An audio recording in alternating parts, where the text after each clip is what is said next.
చంద్రబాబు నాయుడు గారు ప్రభుత్వం ఏర్పడి దాదాపు 50 రోజులుగా వస్తూ ఉంది.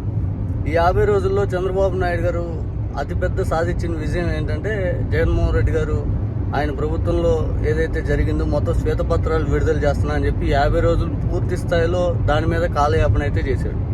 ప్రజలకి చంద్రబాబు నాయుడు గారు 50 రోజుల్లో ఎలా ఆయన ఇచ్చిన మేనిఫెస్టోని అమలు చేయాలనే అంశాల మీద చర్చ కంటే కూడా జగన్మోహన్ రెడ్డి గారి ప్రభుత్వంలో జరిగిన ఏదైనా కానీ ఏమన్నా ఉంటే అది శ్వేతపత్రాలు విడుదల చేసేయాలని చెప్పి సాక్షాత్ పార్లమెంట్లోనే కేంద్ర ఆర్థిక సహాయ మంత్రి మన రాష్ట్ర అప్పులు ఇంతేనయ్యా చేసింది 5 అని చెప్పి 4,85,000 కోట్లు ఎంతో చెప్తే మొత్తం అప్పులు కూడా మన రాష్ట్రానికి చంద్రబాబు నాయుడు గారు మాత్రం 14 లక్షలు ఉంది, 15 లక్షలు ఉంది, 50 లక్షలు ఉంది, 1,00,000 కోట్లు ఉంది అనే రేంజ్లో శ్వేతపత్రాలు అయితే విడుదల చేస్తూ ఉన్నాం. నిన్న మధ్యాహ్నం దాని మీద ఏదో జరిగినట్టుంది శ్వేతపత్రం, దాని మీద 1,00,000 కోట్ల కలెక్షన్ వచ్చింది 5 అని చెప్పి ఏదో చెప్పాడు.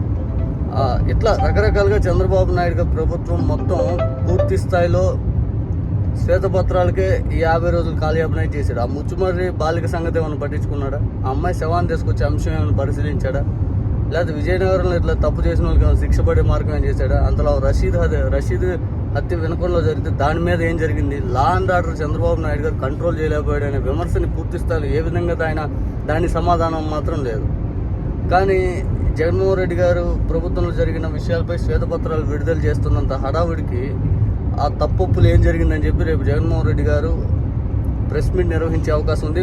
మొత్తం పవర్ పాయింట్ ప్రజెంటేషన్ ఇస్తూ పూర్తి స్థాయిలో చంద్రబాబు నాయుడు గారు రేపు ఆర్థిక శాఖ మీద కూడా ఏదో శ్వేతపత్రం విడుదల చేయబోతుంది. దాన్ని కూడా కన్సిడర్ చేసి పూర్తిగా జగన్మోహన్ రెడ్డి గారు ప్రభుత్వంలో ఏం జరిగింది 5 అని చెప్పి ఆ శ్వేతపత్రాల్లో నిజాలు ఏంటి అని చెప్పి జగన్మోహన్ రెడ్డి గారు రేపు ప్రెస్ మీట్ పెట్టే అవకాశం అయితే కనబడతా ఉంది. ఆ ప్రెస్ మీట్ పెట్టి చంద్రబాబు నాయుడు గారు విడుదల చేసిన శ్వేతపత్రాల గురించి పూర్తిగా పవర్ పాయింట్ ప్రెజెంటేషన్ ఇస్తూ ప్రజలకు అర్థమయ్యే విధంగా ఆయన కూడా చెప్పనున్నాడు. ఒక రకంగా జగన్మోహన్ రెడ్డి గారు ప్రతిపక్షంలోకి వెళ్ళి పూర్తి స్థాయిలో ప్రెస్ మీట్లు పెట్టింది 1 నెల్లూరు, 2 వినుకొండ, 3వది ఇది అవుద్ది. కానీ ఇది మాత్రం ఈ పూర్తిగా చంద్రబాబు నాయుడు గారు చేసిన అవాస్తవ ప్రచారాలని ఎలా ప్రజలకి వాళ్ళు నమ్మే విధంగా వెళ్ళిపోయే ఆలోచనలు ఉంటాయి. బికాజ్ వాళ్ళ మీడియా మామూలుగా తీసుకెళ్ళట్లా, ఎల్లో మీడియా ఇది తప్పు, ఇది రైట్, అది ఇదని వాళ్ళే డెసిషన్ మేకింగ్ చేసేస్తా ఉన్నారు. అందుకు చెప్పాల్సిన బాధ్యత కూడా జగన్మోహన్ రెడ్డి గారి పైన ఉంటుంది. కాబట్టి ఇది గత ప్రభుత్వ పెద్ద ఆయనే కాబట్టి, ముఖ్యమంత్రిగా చేసింది ఆయనే కాబట్టి, ఆయన చెప్తేనే ప్రజల్లో ఏం జరిగిందని తెలిసింది కాబట్టి ఆయన చెప్పే అవకాశం ఎక్కువైతే రేపు కనపడతా ఉంది.